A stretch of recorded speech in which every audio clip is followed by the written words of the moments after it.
I can remember. Some of my earliest experiences occurred when I was only about 5 years old, perhaps even younger. We used to have a couch that set up off the floor high enough for me to crawl under. At that age, we had hardwood floors, but my mom always kept a throw rug in front of the door and in front of the couch.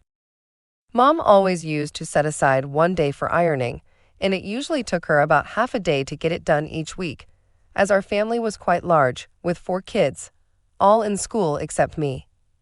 Now Mom had a certain pair of sandals that she wore around the house faithfully. They were black with 2-inch, hard-blocked heels. Mom was quite attractive, standing around 5'8", and weighing about 140 pounds, slightly heavy in the hips and thighs.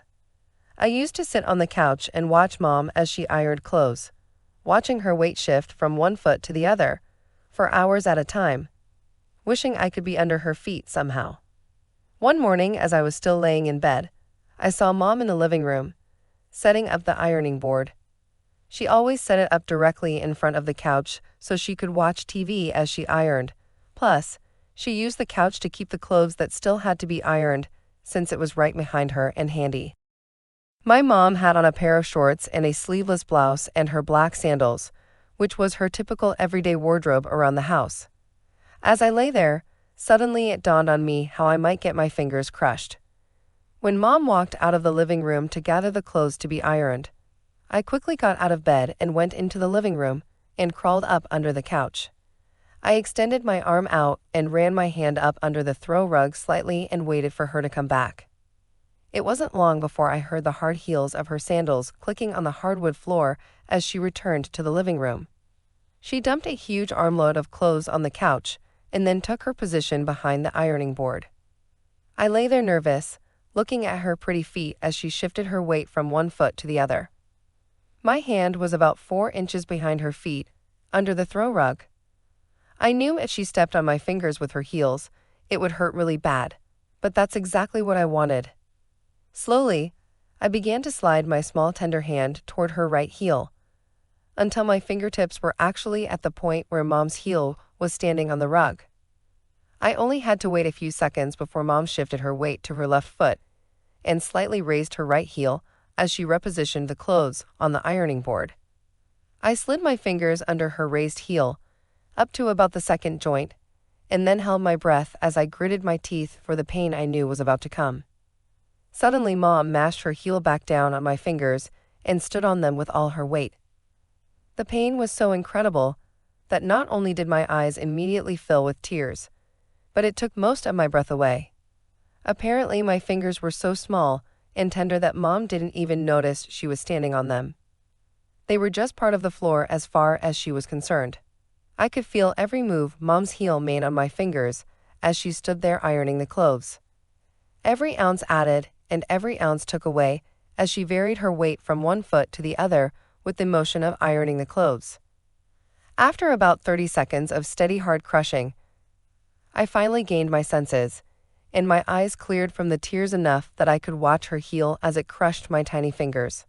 Mom took no pity on me as she unknowingly crushed my fingers under her cruel heels. Sometimes she'd shift all of her weight to the heel on my fingers, and it felt like she would mash them through the floor.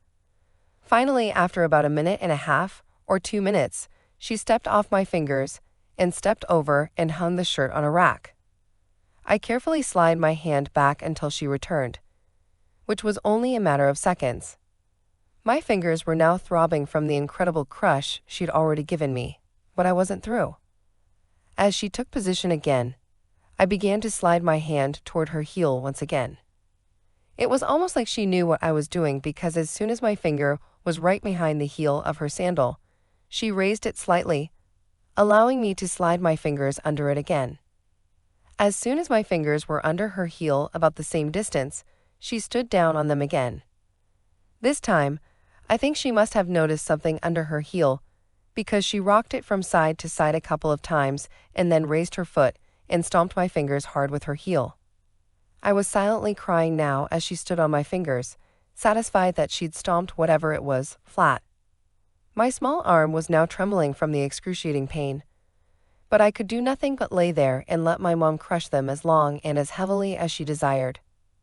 Whatever it was she was ironing this time must have been a dress or something because she did a lot of weight variations on my fingers and stood on them for almost 5 minutes before finally stepping off to hang it on the rack.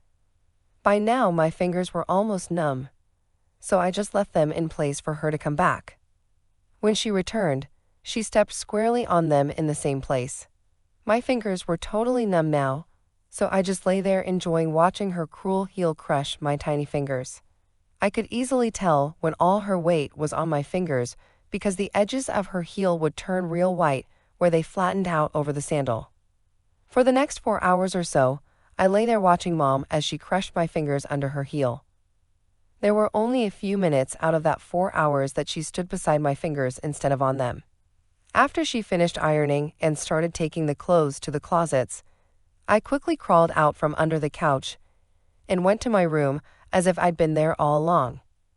I did this several times when Mom ironed clothes, and to my knowledge, she never knew that she was crushing her little boy's fingers so cruelly.